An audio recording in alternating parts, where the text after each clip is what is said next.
One day, James took a goods train to the other railway. He was thrilled to be back on the main line, and thanks to Edward's influence, he kept the trucks in order. They hardly muttered a word the whole journey. He arrived on time and was looking forward to a rest before going home, but his fireman was worried.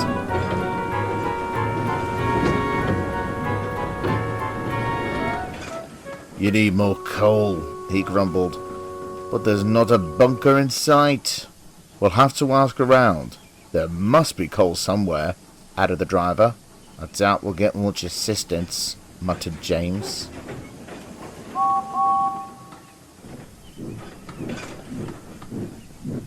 As he moved through the yard, Diesels eyed him menacingly. Some snickered, others snarled like territorial dogs. James wasn't frightened, but he knew he had to swallow his pride and ask for help. "Excuse me," he called to a big blue diesel. "Where might I find some coal?" The diesel glanced at him. "So, door engine?" he asked unenthusiastically. "Yes," replied James. "My name is "Claptrap." The diesel suddenly chortled. "I beg your pardon?" "Oh yes, I know you." cackled the diesel.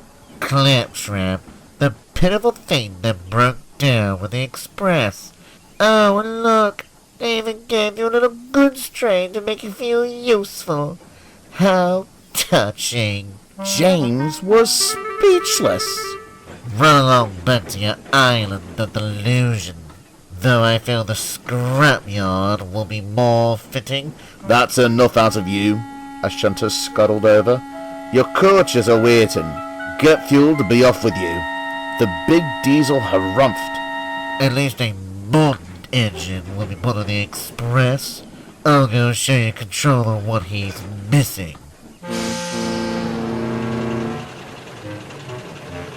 As he roared off, the shunter spoke. "Ignore him. A bother to all of us. No bunkers or chutes here. With no use for them, you see. But there's coal trucks at the back of the yard that you're welcome to." James whistled thank you and set off, brooding over the other diesel's words. The big diesel was waiting for his driver to return. He was still thinking about James, and that's when he noticed the coal trucks.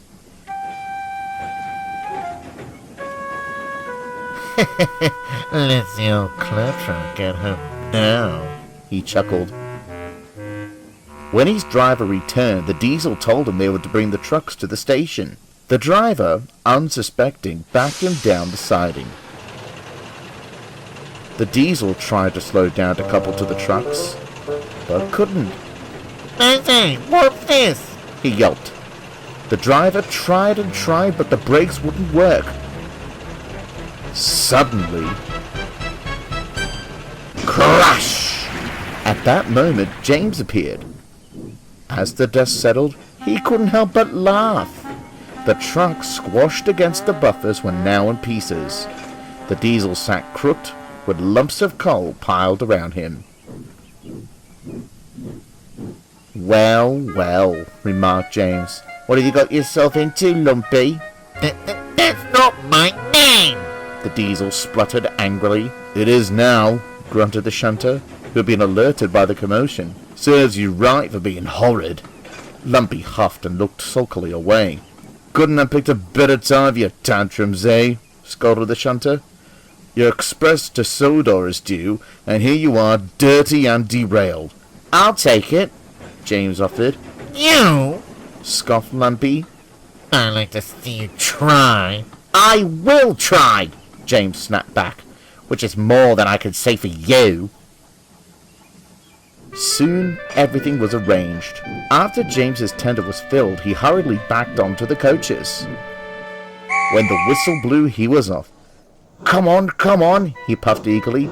"We're coming, don't fuss, we're coming, don't fuss," answered the coaches. The train was soon coasting along the line. Admittedly, the coal was of poor quality. Black smoke poured from James's funnel. The coaches were heavy, and he was beginning to feel puffed. Won't give up, he snorted, Presently it grew harder for James to breathe. The fireman was concerned. Blasted coal's barely burning. We might be in trouble. Won't be, Pete! Won't be, Pete! James coughed determinedly. He summoned all the steam and strength he had. Passing engines were alarmed. They urged James on, but hurried away so as not to be showered with coal dust.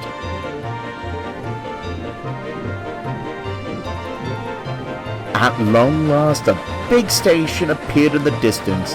With one final effort, James pulled into the platform with a triumphant whistle. "I've done it! I've done it!" he cried. "You certainly have."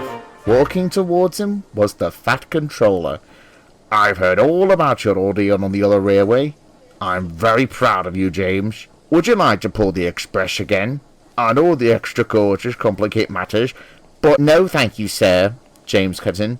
"I don't need the express." The Fat Controller was stunned. "I'm a mixed traffic engines. Coaches or trucks, what does it matter? I pull them all with ease. Go anywhere, do anything, that's me." The Fat Controller chuckled, glad that James was back to his old self.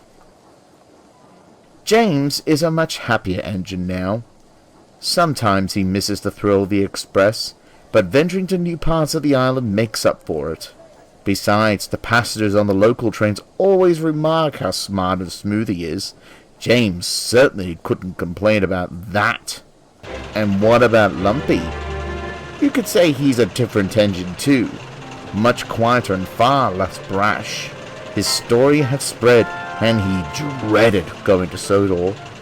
"I thought you were modern," remarked Gordon slyly. "Fancy using coal, do you? How regressive." Lumpy grunted as he backed onto his train.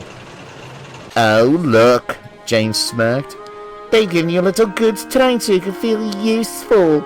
How touching." The engines howled with laughter. Lumpy, feeling far from touched, rolled away. He never referred to James as Claptrap again.